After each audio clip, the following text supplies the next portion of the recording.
ज्योतिष और जीवन में आपका स्वागत है। श्री गुरु चरणों में नमन कर श्री गणेश की वंदना करता हूं।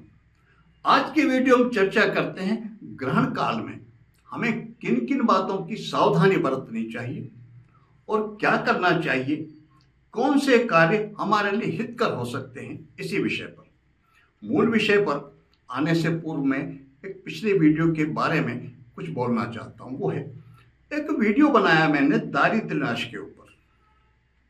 उस वीडियो में जो मंत्र था, वो जो मंत्र है, उसके बारे में मेरे कई प्रबुद्ध दर्शकों ने लिखा, जो करेक्शन उसमें बताया, उसकी तरफ ध्यान दिलाया। उस पर थोड़ी सी चर्चा करना चाहता हूं। श्री दुर्गा सप्तशती के 12वें अध्याय का 13वां मंत्र है और वो है, सर्वाबाधा विनिर्मुक्तो धन धान्य सुतान्वितः मनुष्यो मत प्रसादेन भविष्यति न संशय। यही मंत्र है श्री दुर्गा सप्तशती में।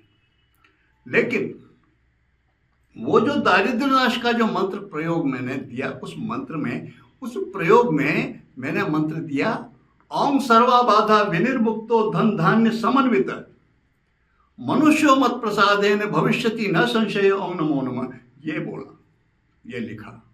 तो दर्शकों ने कहा, लिखा है कमेंट में कि वो समन्वित नहीं सुतान्वित है।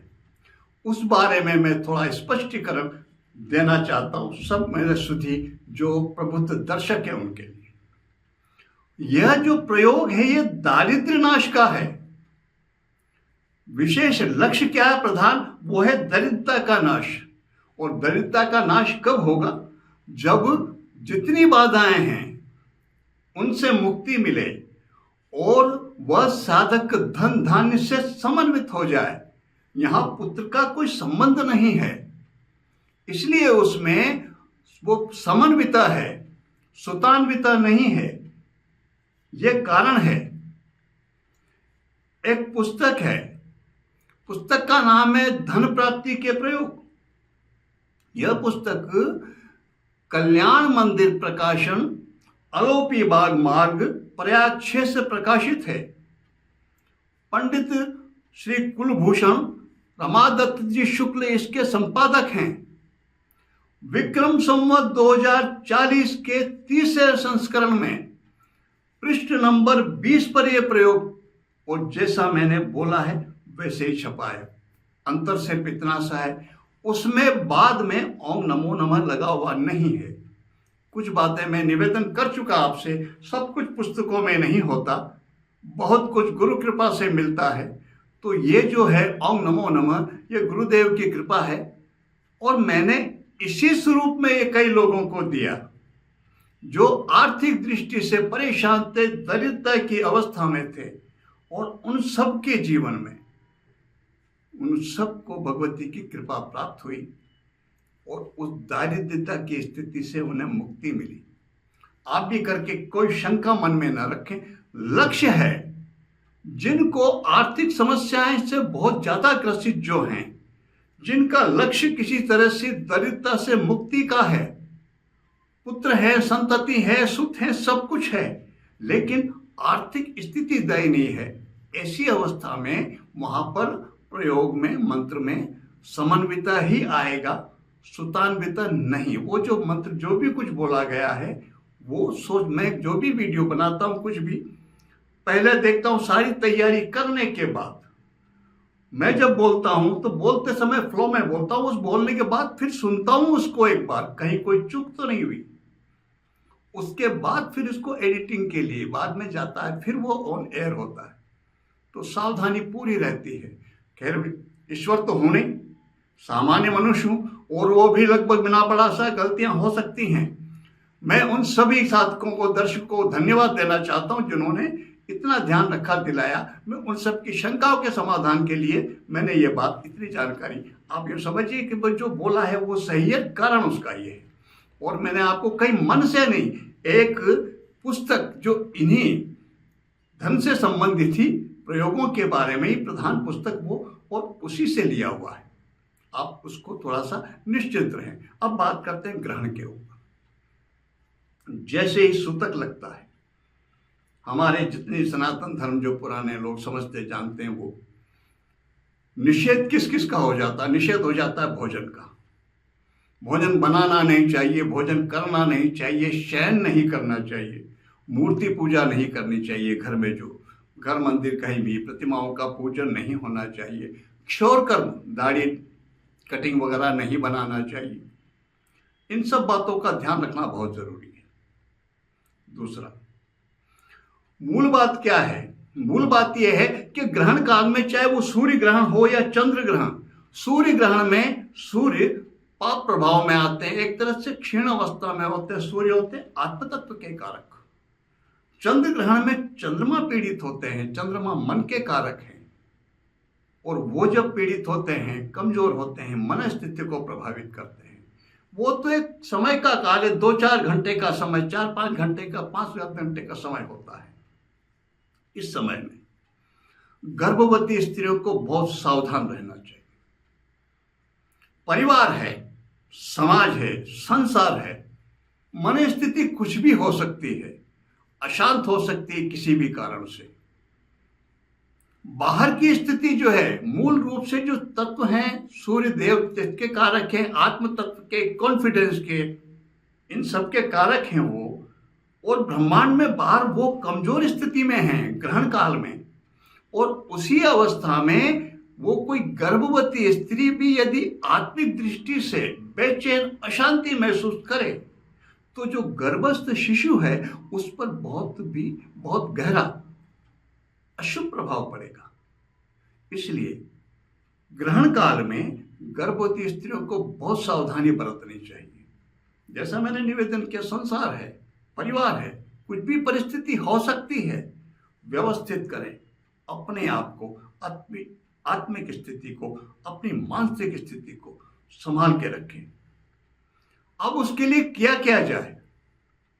जिसमें आस्था हो, किसी की भगवान राम में आस्था है, किसी की भगवान कृष्ण में आस्था है, किसी की भगवती दुर्गा में आस्था, जिसमें आस्था हो, किसी की भगवान शिव में, जिसमें भी हो, उनके नाम का स्मरण, उनके नाम का भजन पूरा समय वही किया जाए।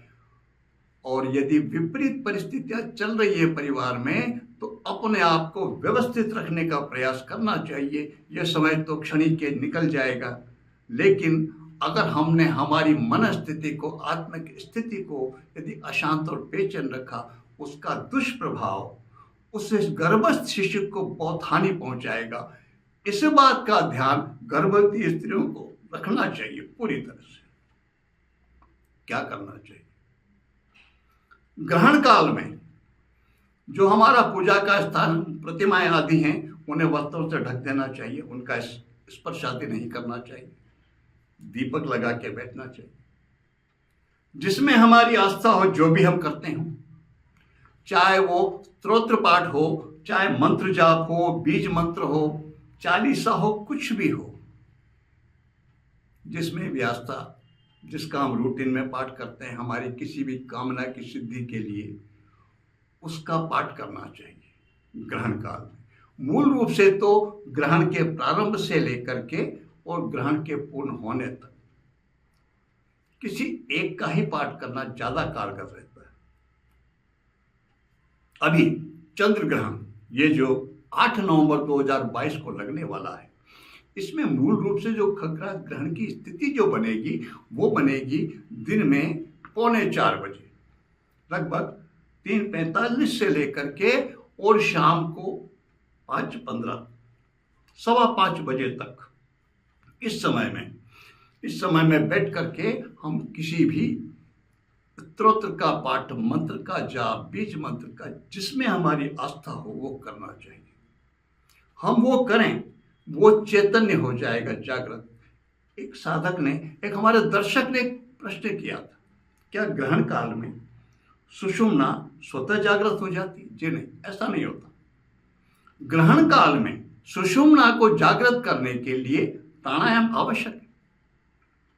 प्राणायाम करने से ही सूर्य और चंद्र दोनों नाड़ियां सम अवस्था में आकर के और सुषुम्ना जागृत होती है। यह स्थिति हमारे शरीर के अंदर बनती है। ग्रहण काल में बाहर सूर्य और चंद्र वो स्वतः ब्रह्मांड की जो स्थिति है, वहां पर भी वो एक तरह से क्षीण अवस्था में होते हैं। तो बाहर की वो क्षीण अवस्था अंतर के हमारे शरीर की जो साधना करने बैठते हैं उस समय में उससे बहुत सहायक हो जाती है। यह फर्क पड़ता है। इसलिए ग्रहण काल का महत्व है। ग्रहण काल में जब से पूर्व ये जो समय है, जैसे अभी की बात के 15:45, इससे 10-15 मिनट पहले बैठना चाहिए। प्राणायाम आदि पहले कर लेना चाहिए। सूर्य ग्रहण में पहले किसी सूर्य मंत्र का जप करें, सूर्य गायत्री का जप करें, और बाद में भी सूर्य गायत्री का जप करें।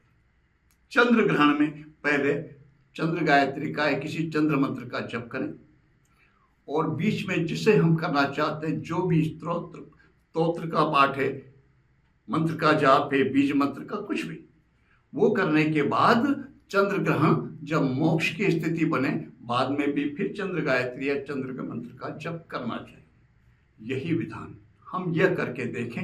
ये जो प्रकृति में एक, जिसको हम एक तरह से कह सकते हैं कि वरदान जैसी स्थिति बनती साधकों के लिए, इसका लाभ लेना चाहिए। और लाभ तभी ले पाएंगे हम जब हम कुछ करेंगे। बिना किए कुछ प्राप्त होता नहीं, मिलता नहीं।